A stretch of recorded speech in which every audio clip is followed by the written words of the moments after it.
Assalamu alaikum wa rahmatullahi wa barakatuh, my dear students. Welcome again to our course English Literature of the 17th century. Today, inshallah, we are going to have our seventh lecture, and it will be a poem, Two Daffodils.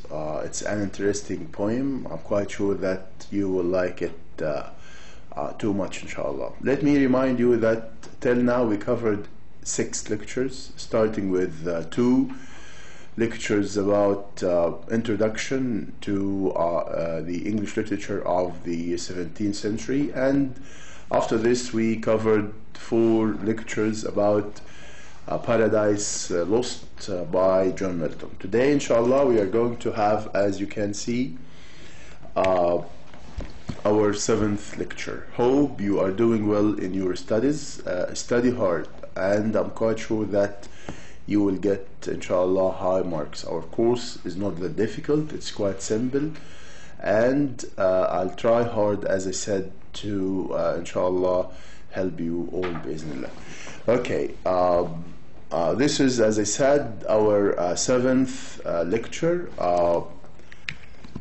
It is about a poem entitled Two Daffodils, and as you see, it is written by Robert Herrick. It's very important to know the names of the poets for each poem, because you might have a question in your final exam about this poem, Two Daffodils, or inshallah next lecture we will have another poem called Virtue by someone called we have Robert Herrick, and we have the other one, which is the other one is Virtue, inshallah, by George Herbert. So it's very important to know who wrote the poem, because, as I said, you might have a question asking you this poem, Two Daffodils, or Virtue is written by so and so, and you have four choices to select the best one or the correct one. Definitely, inshallah, at the end of each lecture, as it is our habit, to give you sample of the questions that we usually have about the point that we are explaining during the lecture. Okay, let's now start our lecture, which is Two Daffodils, a short analysis of Two Daffodils. And daffodils is a kind of flowers that the yellow one. I wish I could bring you one here, but of course I couldn't do this. Okay, anyhow, I'll start by reading the poem, and then after this I will give you definitions of some literary terms that are usually used in poetry. So starting with reading the poem, we have a short analysis of Two Daffodils by Robert Herrick. Fair daffodils, we weep to see you haste away so soon. As yet the early rising sun has not attained his noon. Stay, stay, until the hasting day has run. But to the even song, and having prayed together, we will go with you along. We have short time to stay. As you, we have a short a spring, as quick a growth to meet decay. As you or anything, we die, as your hours do, and dry away. Like to the summer's rain, or as the pearls of morning's dew, near to be found again. Now, before starting explaining the poem, or giving you a short analysis of the poem that I have just read, Two Daffodils, I need to give you an idea about some literary terms that are used in poetry, because it is very important to know these literary terms as they are being used in this poem and in other poems. We have what we call the first term, which is personification.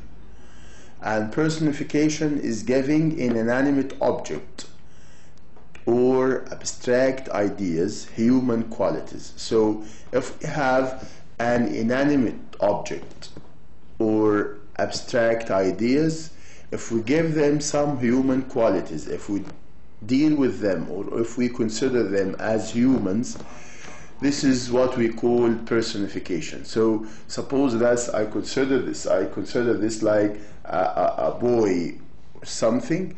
So in this case, if I describe it as a boy, it means that I am making some sort of what we call personification. So again, is giving an inanimate objects or abstract ideas human qualities or actions, making non-human beings or non-human things appear as human. So for example, if I describe the moon as a beautiful lady, so it means that I'm giving the moon some human features or some human characteristics or some human qualities. In this case, this is called in poetry as a kind of personification. Okay, now let's move to the second metaphor, the second term, which is the metaphor. It is a comparison between two objects. So if we are comparing two objects for the purpose of describing one of them, in order to describe one of these two objects, a metaphor states that one object is the other. So if I'm comparing two things, I'm considering this one, describing this one as this one. So in this case, we consider this as a metaphor. So if we say that he is a lion, so this means that I'm describing him as a lion. So as if I'm giving the qualities of the lion to the man in bravery and so on. So he is brave like a lion. So it means that he is a lion. This is a kind of what we call a metaphor. Okay, now let's move to the third term, which is alliteration. Alliteration is close repetition of consonant sounds at the end or at the beginning of words. So if I have some words in a line, and these words starting with some letters, consonant sounds, like for example de, like te or whatever, or fe sound. So in a case like this, so we are considered if some words starting with the same consonant sounds at the beginning of each word, we call this a kind of alliteration. Then we have what we call diction, and diction is an author's choice and use of words, his vocabulary. So the words or the vocabulary selected by the poet to be used in his poem, we call this a kind of diction. And then number 5, we have what we call epic. An epic is an extended narrative poem. It's a kind of poem, but it is an extended one, a lengthy one, with heroic subject. So the theme or the subject in which this poem is treating, it is a heroic subject and theme, and it has exalted tone, exalting, which means that it has an enthusiastic tone.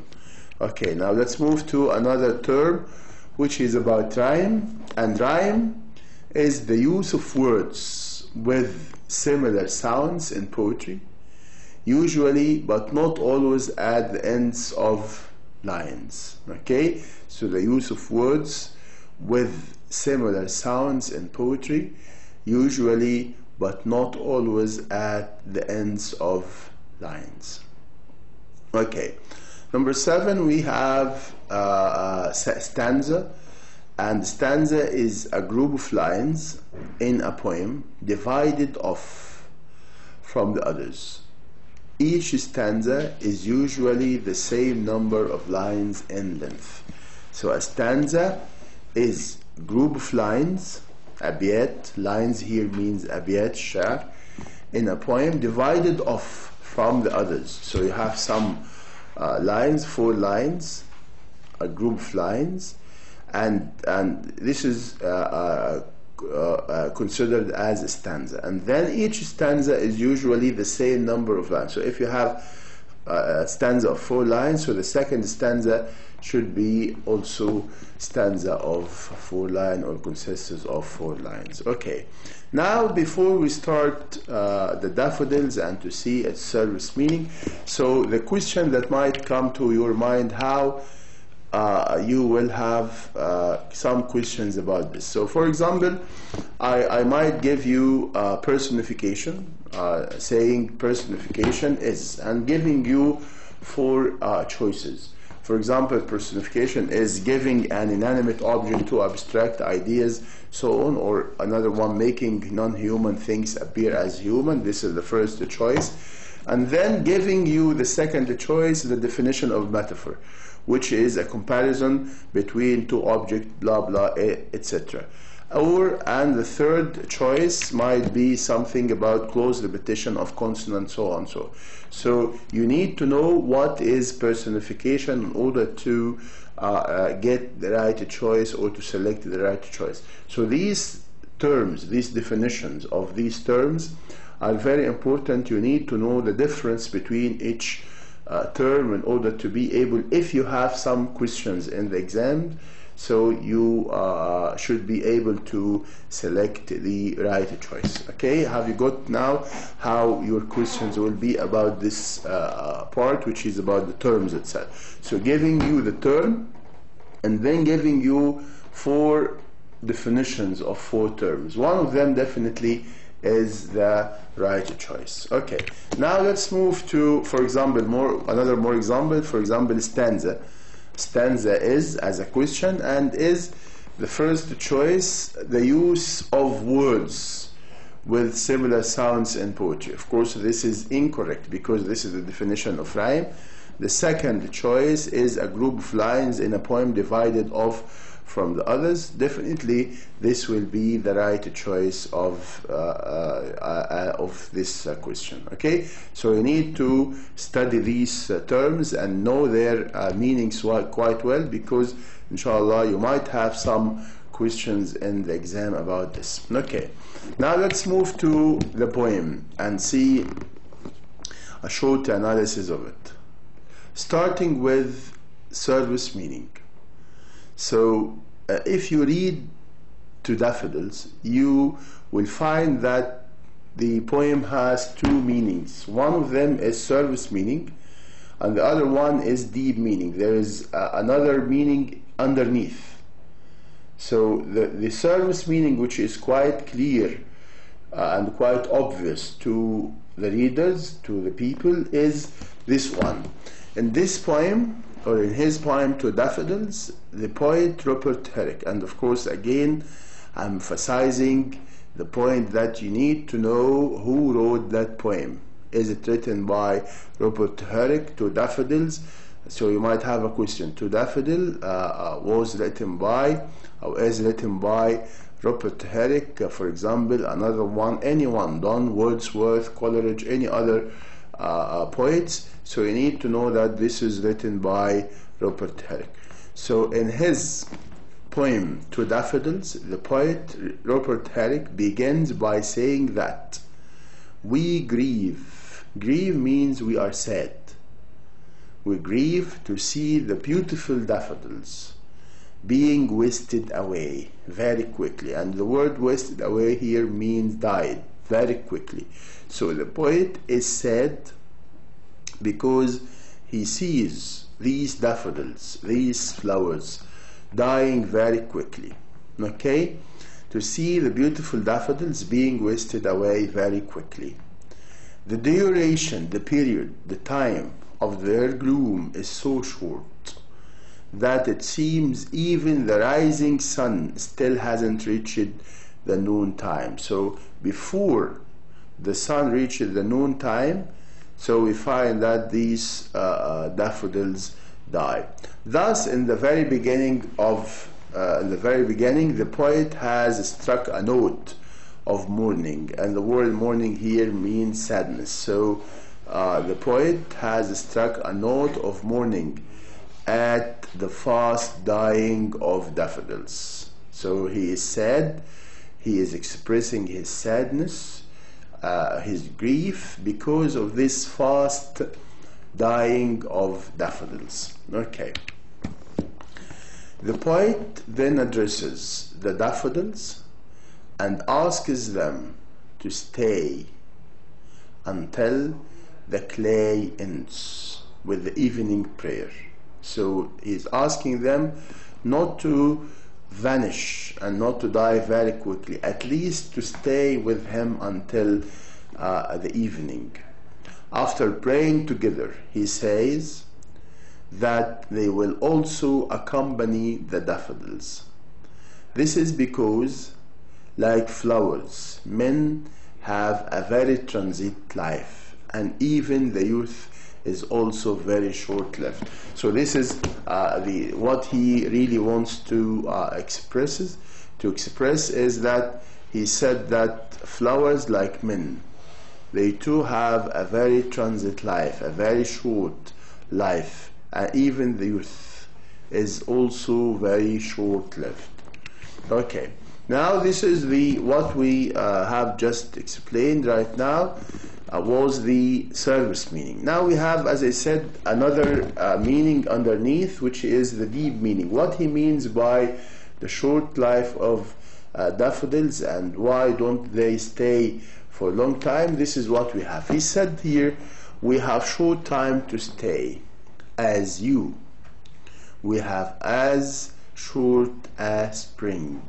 So he means that our life is the same, is as short as the daffodils, and we do not stay long in our life because all of us will die soon. Robert Herrick symbolically refers to the youth as spring in these lines. So he considered that period of youth is like spring, and of course you know that spring is very short. So it means that people do not enjoy their springtime and their youth because it is short. He equates or he compares human life, and this is the deep meaning.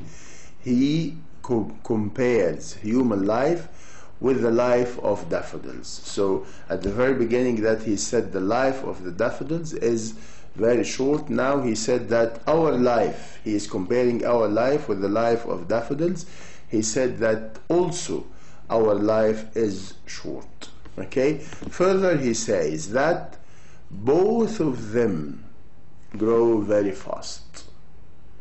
Both the lives of the daffodils and our life grow very fast to be destroyed later.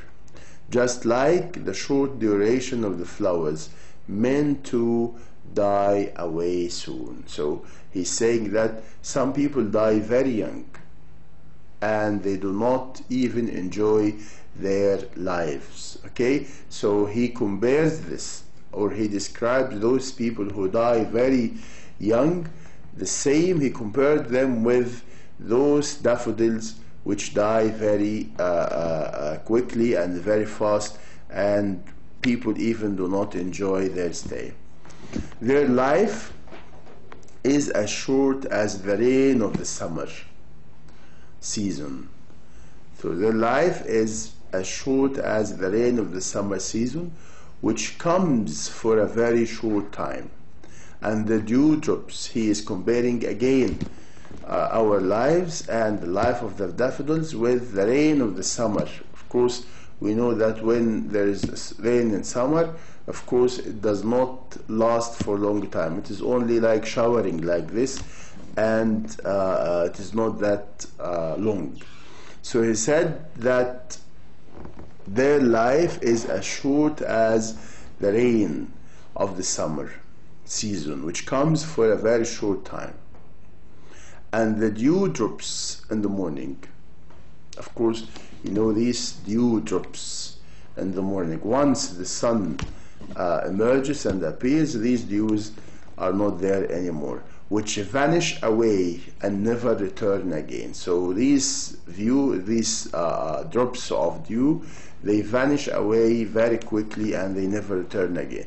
Thus, the poet, after comparing the flowers to humans, later turns to the objects of nature. So after comparing this, he returns back to the objects of nature. He has compared the life of daffodils with summer rain, dew drops. So he compares that life of daffodils, as it is very short, with some natural phenomenon which do not last for long, like summer rain and also dew drops.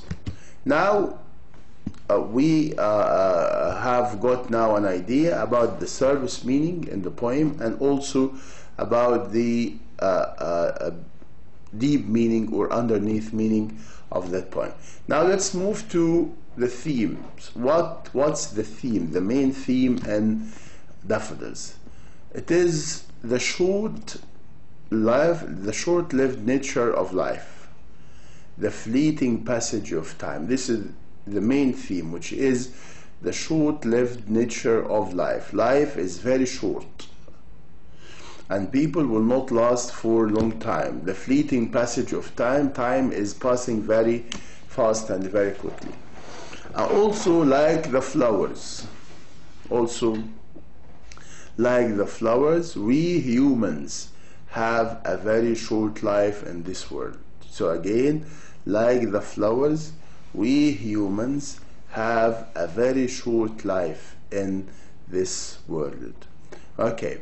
Now, the other theme, beauty is not going to stay forever. This is one of the important theme into Daffodils, that beauty is not going to stay forever. And of course, the word beauty here is general. It means the beauty of the places, the beauty of people, the beauty of women, or whatever.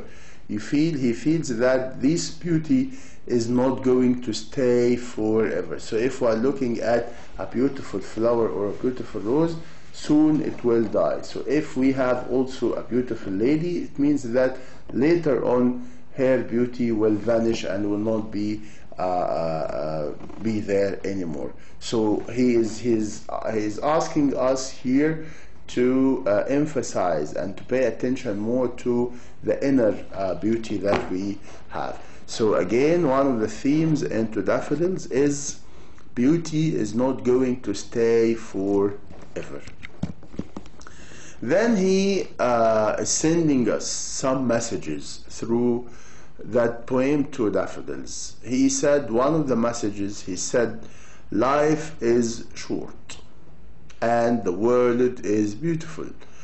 Love is splendid, and we must use the short time we live to make the most of it. So we have, as we are living short time, so it means that we have to enjoy it to the utmost and to enjoy it completely to the full.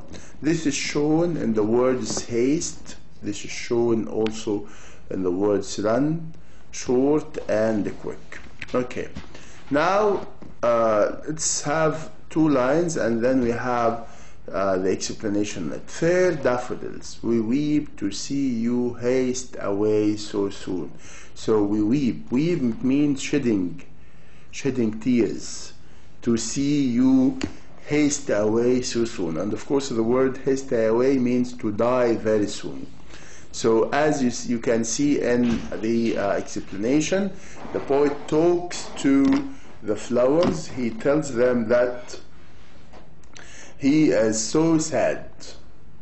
He is so sad. The word grieve and the word mourning. So sad because he knows the life of the flowers is short and will die soon and leave. So the main reason for the sadness and the grief and misery of the poem is that he knows that the life of the flowers is short and they will die soon. He talks to the flowers as human being, able to listen and speak in order to attract the attention of the reader or listener. This is called personification, and this is the one that we have first mentioned about the personification when we define that term. So you find the poet here, and that poem is speaking to the daffodils as if the daffodils were human beings listening to what he is saying. So he talks again to the flowers as human beings, able to listen and speak in order to attract the attention of the reader or listener. This is called what we said before, personification. Okay. Two more lines. As yet the early rising sun has not attained his noon. The flowers, he said that the flowers were born in the morning. They die, and the rising sun hasn't reached the noon time. So the flowers were born in the morning, they die, and the rising sun hasn't reached the noon time, as we said before. So the flowers die before noon. Okay, now more lines from the poem. Stay, stay.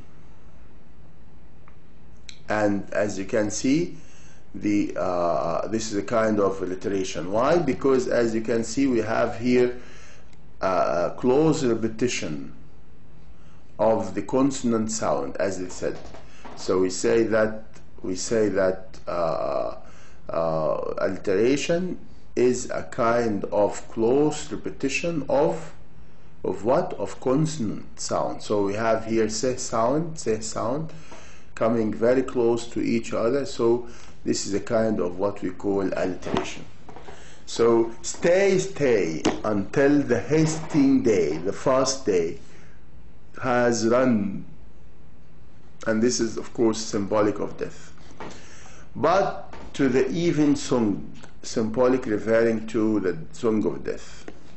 And having prayed together, we will go with you long.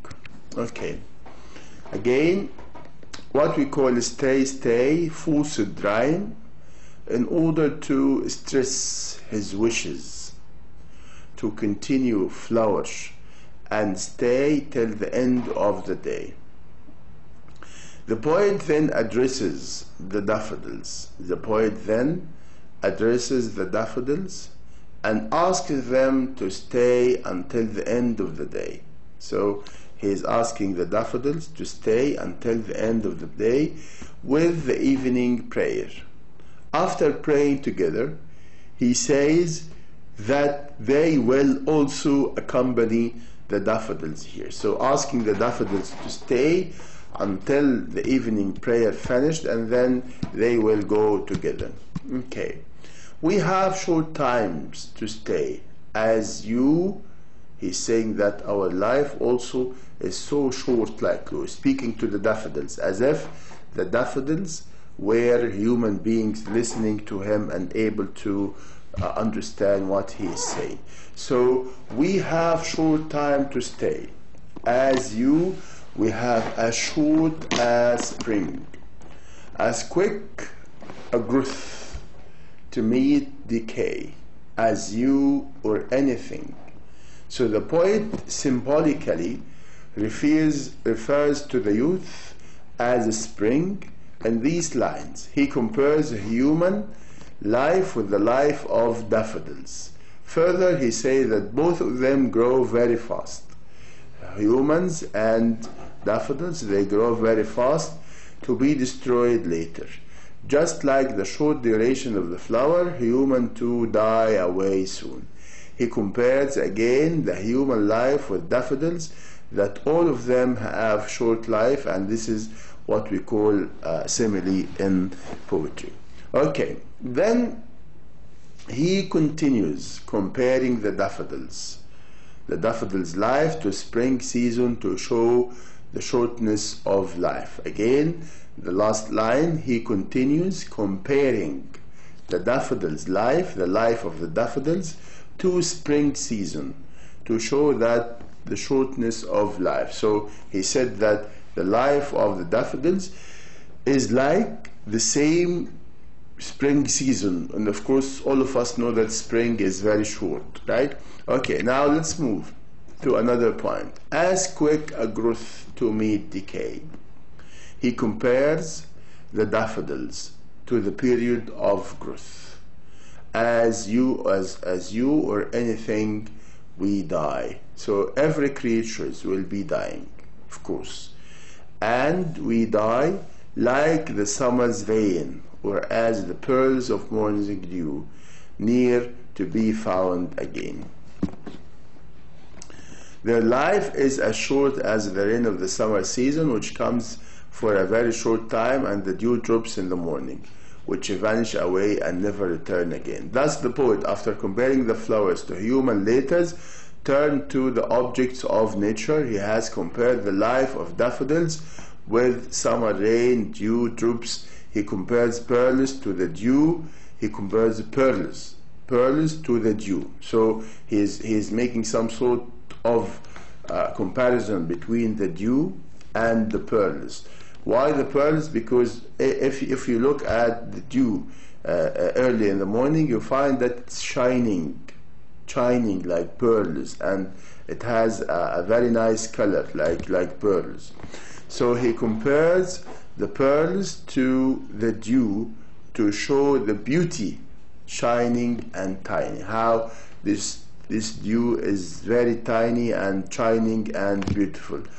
In the last line, he wishes that time goes back, but there is no way. He said that time goes back and it doesn't come to the end of the daffodils and come soon. Okay, now theme, life is too short. It's called the mutability of life, and usually ends sooner than we wish or desire. The lines are short with some musical tone. So life is short here. It is called the mutability of life, and usually ends sooner than we wish or desire. The lines are short with musical tones. Okay, now let's have a look at the samples, some samples of the questions that we might have. Of course, again, in every lecture I am asserting and emphasizing these are not the questions that you will have in the exam. It is a kind of sample to you, just to enlighten the way, to show you how your questions will be. As I said at the very beginning, that to know the names of the poets who wrote that poem or the other poem or any other poem. So he said, Two Daffodils. This is the poem. Is a poem written by whom? So it's a poem written by whom? Is it written by Shakespeare? Is it written by John Donne? Is it written by Coleridge? Is it written by Robert Herrick? Of course, the right answer is D. Of course, we have just now covered this. It is, the poem is written by Robert Herrick, who is here as the fourth choice, or choice number letter D. So the correct answer is D. So this is one of the questions similar to this. So you need to know who wrote this and wrote this. Okay, now let's move to another question. So we say that the poet believes that, like flowers, men too have a very, very what? So he is saying that like flowers, he is here, like flowers, men. So speaking here about human beings. The poet believes that like flowers, men too have a very, very life. Do they have a very healthy life, like the flowers? Did he say that the flowers and the poem to daffodils, they have a healthy life, or they have transient life, or they have cheerful life? Cheerful means happy life and enjoyable one, or a vigorous one. Of course, the right choice here is B, because transient here, it means that it is not staying for a long time. So it's the same like transit, what we say like transit. You stay for a while at a certain airport and then you move to another destination. It is similar way here. He believes that we are here in a transient stage or station, which means that our life here is just waiting for a while, and we will move to another world, which is, of course, a permanent one. So our world is a temporary one, and then we will move according to the belief of the poet that we are going to move to a permanent life. So he said that the poet believes that, like flowers, meant to have a very cheerful and very vigorous, healthy, transient life. Of course, the right choice is B, which is transient life. Okay, now let's check another question, just to help you more to understand the types of questions that you might have in the final. Number 3, in Two Daffodils, the poet compares to the dew. Compares what? I have just mentioned. Does he compare stones to the dew, or does he compare daffodils to the dew, or does he compare pearls to the dew, or marbles to the dew? Of course, the correct answer is C here, because as we have just mentioned in the last lines about the poem, that he compares, the poet here compares the daffodils, he compares pearls to the dew. He compares here to the dew. Why? Because as I said, that the dew is shining, brightening, quite pure and quite tiny, the same as pearls. So that's why he compares daffodils, he compares these pearls to the dew. So in Two Daffodils, the poet compares pearls to the dew. So the right choice of this question is C, letter C, or the third answer here. So these are samples. As I said, these are samples of the questions similar to the one that you will have in the final exam. Your question, inshallah, will be very simple.